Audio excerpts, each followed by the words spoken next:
Okay. Few days before my sophomore year started, my life completely changed. I was coming back from Korea after summer break with my sister Jean and my mom. At the airport, my mom's visa was rejected. She was not allowed to step out of the small room they put her in and was catching the next flight to Korea. Just like that, Jean and I were left on our own. I was 15 and she was 20. And I could go on forever listing what I hated about living away from my parents. Okay. For example, seeing the living room always dark and piled up with clothes on the floor and the furnitures, opening the fridge to find either spoiled food or no food at all, turning around to see loads of dirty dishes in the sink, going into my room, only to realize how exactly alone I am behind the doors and the walls, as if the previous images weren't bad enough. But instead of just stating my problems, I'll tell you what I did to resolve them. I rolled up my sleeves, put the dirty clothes in the washer, bought groceries, took out the trash, and washed the dishes. I could not just sit and wait for someone to help because I had to help myself. So I spent 3 years of high school learning how to take care of myself. I mastered essential techniques of life like paying bills online and calling the cable company. I learned to manage my time productively and get things done, although I'm not perfect and I still struggle to follow through my schedule. And most importantly, I became to appreciate my family much more because they cannot always be next to you forever like you imagine they'd be. So there you go, a very compressed, concentrate version of my life during the past 3 years. I don't want to complain too much because I know everyone has their struggles, but I'm only pretending to be indifferent about this experience because it actually brought me to the rock bottom many times. Still, I want to say I'm thankful for going through this. I hated it and I still struggle, but it made me who I am today and I'm grateful for that. Because of this experience of living alone, I've seen just how much I'm capable of. Everything I doubted myself about, I became to succeed in, and now I know how stupid I was to worry.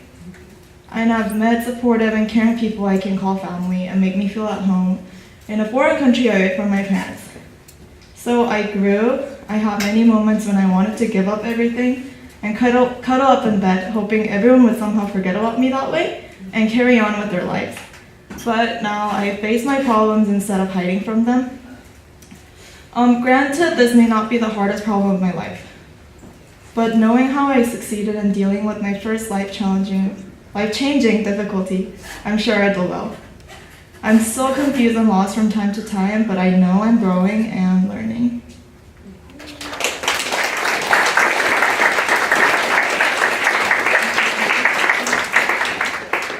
Okay, shout-outs. Jean and Josh, coming to America without knowing a single person was never scary or lonely because I have you guys. I love you both as much as I hate you.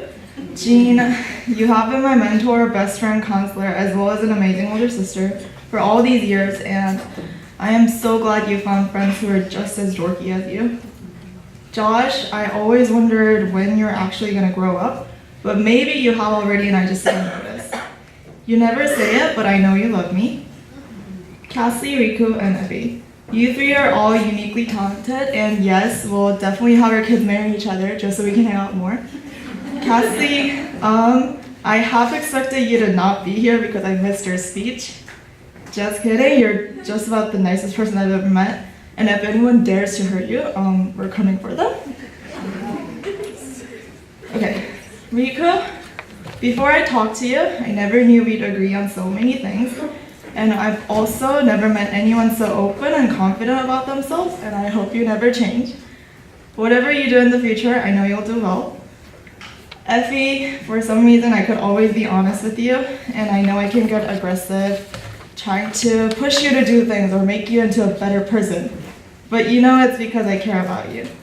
You're an amazing artist, and whenever you need to talk, I'm here. Rio and Kelly, stop acting like you hate each other because you two are exactly alike.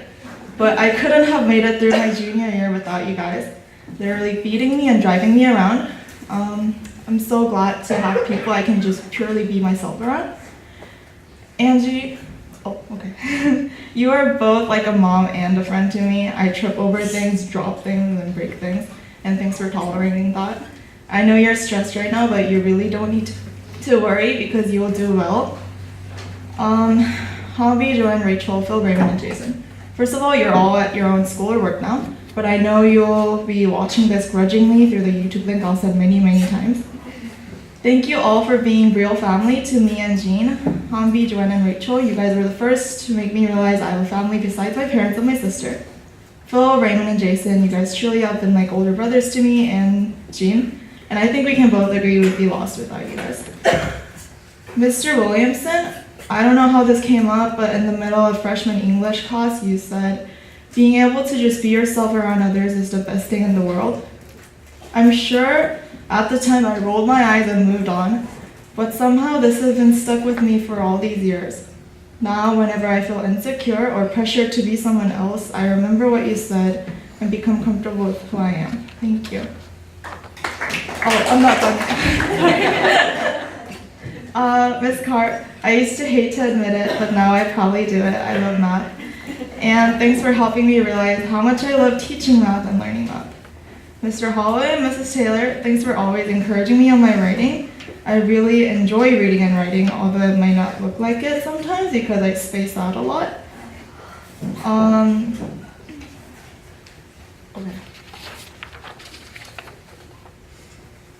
Ms. Gilbert and Maestra del Castillo, when I explained to you about my living situations because of the absence, I expected punishments or serious talks about learning how to get my life back together, at the very least. Instead, you have been completely understanding of me. Thank you so much for that. Mr. Flamini, you remind me of Michael Scott from The Office a lot. Mom and Dad, I blamed you so much for my situations, although it was never your fault. You're always just trying to give me better opportunities, but instead of being thankful, I always complained. Dad, I never realized how terribly lonely it must have been to live for 5 years without Mom and us. Mom, I never realized how hard it must have been to raise 3 kids in a country where you didn't speak the language or had any friends or family. I still can't fully understand how much you sacrificed for me, but just know that I will also sacrifice anything for you guys and Jean, and I love you. Thank you.